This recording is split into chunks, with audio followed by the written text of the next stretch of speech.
이미 폐임이 있던 부위에는 살을 차오르게 재창조하는 거잖아요. 그럴 때는 차오르게 하는 주사도 필요하게 돼요. 그 중에 대표적으로 또는 뭐 이런 복합적인 치료를 통해서 이전보다는 좀 더 개선을 할 수 있습니다. 원장님, 여드름 고민이 있는 분들 많이 만나시잖아요. 네네. 그 원장님이 겪으셨던 스토리? 진짜 리얼했던 이야기가 좀 궁금하거든요. 기억나는 분이 한 분 있긴 해요. 40대 남성분이셨어요. 어릴 때는 여드름이 굉장히 많이 났었는데 사실 여기에 대한 심각성을 잘 모르고 썼다 하시더라고요. 이게 문제는 뭐냐면 폐임 흉터 때문에 되게 속상하다고 하셨어요. 특히나 어떤 게 더 신경 쓰이냐면 그 조명 따라 있잖아요. 실제로도 주름은 아닌데 폐임이 마치 주름처럼 보이는 느낌 있죠. 그래서 좀 더 나이가 더 들어 보여서 속상하셨다고 했던 분이 기억이 나네요. 원래 보통 40대가 되면은 동안 이 외모 관리 관심 조금 생기시잖아요. 생기죠. 특히나 40대 분들의 고민은 내가 이제 슬슬 나이가 드는구나. 네. 네. 그런 스토리가 좀 기억에 남는다. 그렇죠. 다른 것도 있을까요, 원장님? 다른 거요? 네. 한번 기억을 되새겨 보면 일단은 특정한 분들보다는 이건 많은 분들의 고민인 것 같아요. 특히나 여성분들이 있죠. 결혼 준비하실 때 웨딩 촬영해야 되잖아요. 판판한 거는 그래도 어느 정도는 커버가 돼요. 근데 이게 볼록볼록 튀어나온 것 같은 경우는 이 입체감이 있다 보니까 메이크업을 해도 한계가 있죠. 그런 부분 때문에 고민이 있으신 분들도 사실 늘어나는 것 같습니다. 그러면 오늘은 그런 고민이 있는 분들의 좀 뭔가 네. 도움을 주기 위한 맞아요. 좀 정보를 알려드리려고 합니다. 또 여드름 쪽은 또 이렇게 원장님이 또 하시는 분이니까 예, 많이 보내게 되니까요. 일단은 제가 개념 정의부터 좀 해드리려고 합니다. 저희 병원에서도 여드름 흉터 상담이라고 하는 실제로 흉터가 아닌 경우가 있어요. 많은 분들이 혼동하신 여드름 흉터라고 하면 크게 두 가지로 볼 수 있을 것 같아요. 처음에는 자국 또는 색소 침착이라고 하는 건데요. 이거는 폐임이 오고 판판한 것을 뜻하게 됩니다. 그 다음에 두 번째는 뭐냐면 실제로 흉터를 뜻하게 됩니다. 폐임이 있거나 융기된 흉터도 뜻하게 되는데요. 이 두 가지 자국과 흉터가 생기는 이유는 바로 화농성 여드름이기 때문인데요. 화농성 여드름을 보면 실제로 좀 빨갛잖아요. 빨갛다는 것은 바로 염증이 있다는 거고요. 염증이 생긴다는 건 뭐냐면 새로운 혈관이 확장하게 되거나 기존에 있던 혈관이 조금 더 확장하게 되는 그런 형태를 뜻하게 됩니다. 실제로 여드름 자체는 없어졌는데 이런 모세혈관들이 팽창을 해서 은은하게 계속 연결이 되는 붉은 자국이 될 수 있고요. 또는 혈관들은 좀 없어졌는데 이런 염증이 있고 나서 멜라닌 색소가 침착이 되는 갈색 모양의 자국이 남을 수 있습니다. 반면에 여드름 흉터는요, 이 염증이 너무 오랫동안 수주에서 수개월 이상 지속이 돼서 피부 진피를 녹이는 형태로 발생하게 됩니다. 폐임은 종류에 따라서 아이스픽, 송곳 모양으로 해서 이런 형태가 있고요. 또는 박스카형이라고 해서 네모 박스처럼 생긴 흉터가 있어요. 그 다음에 좀 부드럽게 생긴 흉터라고 해서 롤링형 이런 흉터로 나누게 됩니다. 또는 융기된 흉터라고 해서 턱 쪽에 생기는 켈로이드성 흉터도 많이 생기게 되고요. 제왕절개 하고 나서 생긴 볼록볼록 튀어나온 흉터 또는 이제 심장 수술하고 나서 생긴 흉터가 뜻하게 되는데 있으신 분들은 좀 슬프게도 뭐 약간 지렁이 모양처럼 닮았다라고 해서 지렁이 흉터 이렇게 표현하시기도 합니다. 원장님, 근데 여드름 흉터는 100% 치료가 가능할까요? 세상에 뭐 100%는 없죠. 네. 90%?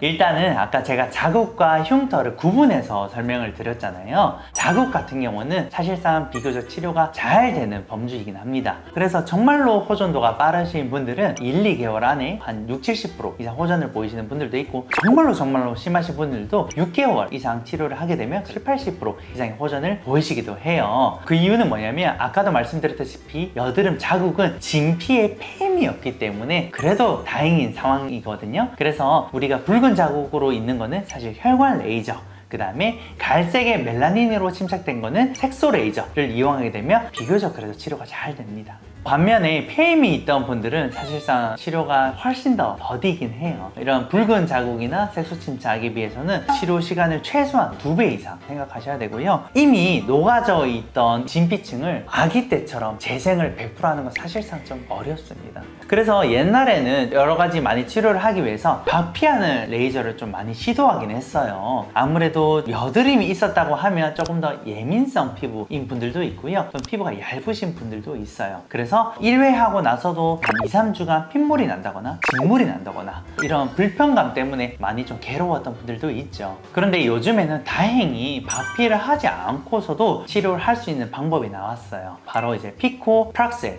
피코프락셀을 하게 되면 안에 있던 이제 콜라겐층을 좀 자극을 해서 살이 차오를 수 있도록 유도하게 되는 거죠. 그러면 뭐 사실 이 레이저 치료 한 가지면 만사 오케이냐? 그렇지 않습니다. 아쉽게도요. 레이저를 하더라도 한계가 있고요. 이미 폐임이 있던 부위에는 살을 차오르게 재창조하는 거잖아요. 그럴 때는 차오르게 하는 주사도 필요하게 돼요. 그 중에 대표적으로 뭐 콜라겐 유도체 또는 뭐 PN 또는 PDRN 이런 주사를 하게 되는데요. 그나마 요즘에는 좀 희소식은 콜라겐 자체를 넣는 치료제가 나오긴 했어요. 그래서 이런 복합적인 치료를 통해서 이전보다는 좀 더 개선을 할 수 있습니다. 붉은 자국이나 색소 침착이 있는 분들은 그래도 한번 하시라고 말씀드려요. 3개월이나 6개월 정도 꾸준히 반복 치료를 하게 되면 아무래도 좀 이전보다는 개선도가 낮기 때문에 치료를 권유드리는 편이고, 사실 폐임이 심하신 분들은 이런 면적에 따라서 권유드리는 게 다를 것 같아요. 좀 얕은 분들 같은 경우에는 그래도 꾸준히 치료하다 보면 한 60, 70%의 개선을 보이는데 정말 심하신 분들 있거든요. 이런 분들은 저는 한계가 있다고 생각합니다. 어려운 치료 쪽에 속하나 봐요. 아, 맞아요. 굉장히 고난이거든요. 비용도 너무 많이 나와요. 기간도 정말 오래 걸려요. 그러함에도 불구하고 가성비가 아니에요. 그런 분들은 치료를 하실 거면 정말 인내심을 갖고 하는 거다 라고 말씀을 드려요. 큰맘 먹고 좀 하는 게 좋다. 맞아요. 이 하실 거면, 아니면 아예 그냥 자극 치료만. 진짜 솔직하시네요, 원장님. 왜냐면 그분들이 굉장히 간절하신데 뭐 무조건 된다 이렇게 해서 결국에 나중에 실망하실 수 있잖아요. 그거는 뭐 저도 속상한 일이기 때문에 그거는 옳지 않다고 생각합니다. 저는 제일 중요한 숙면부터 취하시는 거를 추천드리는데요. 왜냐하면 숙면을 취하시게 되면 피부 재생을 유도하는 좋은 호르몬들이 많이 나와요. 더군다나 항산화에도 도움되고요. 멜라닌 색소 활성도를 유의미하게 민감도를 떨어뜨릴 수 있어서 숙면부터 취하시는 게 가장 중요합니다. 원장님, 근데 질문. 숙면을 하라는 얘기는 너무 많이 하십니다. 다른 원장님도 많이 얘기하셔서. 맞아요. 원장님만의 수면을 깊게 잘 취하는 방법? 사소한 습관이 있는지도 궁금해요.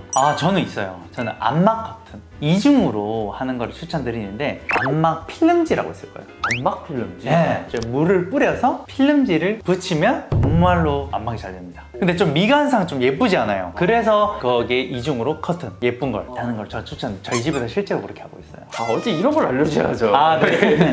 그럼 두 번째는 뭐가 있을까요? 요즘에 여름철 때문에 자외선도 강해지고요. 햇볕에 노출되는 시간이 많아지다 보니까 피부염을 많이 일으켜요. 기존에 있던 여드름도 더 심해지는 경향이 있죠. 온도 자체를요, 잘 관리하시는 걸 추천드려요. 내가 상주하는 곳에서 너무 고온이 되지 않게, 그래서 에어컨을 저는 그래도 잘 활용하는 게 도움이 된다고 생각합니다. 그 다음에 두 번째는 뭐냐면, 피부 재생이 되려면 어느 정도 원재료가 필요하잖아요. 동물성이든 식물성이든 상관이 없습니다. 콜라겐이 들어간 음식을 잘 섭취하는 거를 저는 오히려 추천드립니다. 그 다음에 세 번째는 뭐냐면요, 바르는 거에 대해서 정말 질문을 많이 주시거든요. 콜라겐을 바르는 거 저는 그렇게 추천드리지 않아요. 그래도 진피층이 차오르려면 콜라겐이 들어가야 되는데, 이 정도 깊이까지 화장품이 들어가면 좀 어느 정도 한계가 있어요. 노스카나겔, 뭐 콘트라투베스, 벤트락스 뭐 이런 여러 가지 연고가 있는데, 사실 그 연고들은 윤기대 흉터에는 효과가 있다고 승인을 받았는데 폐임 흉터에는 효과가 없어요. 선생님, 근데 표피가 지금 B가 뭔지 잘 모르겠는데.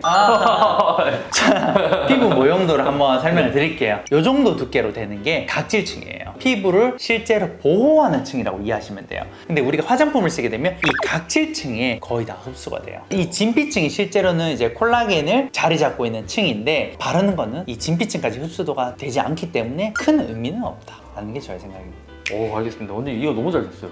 네. 다행입니다. 제일 좋았던 건 안막 필름. 필름지? 뭐 제가 쓰는 거라 해.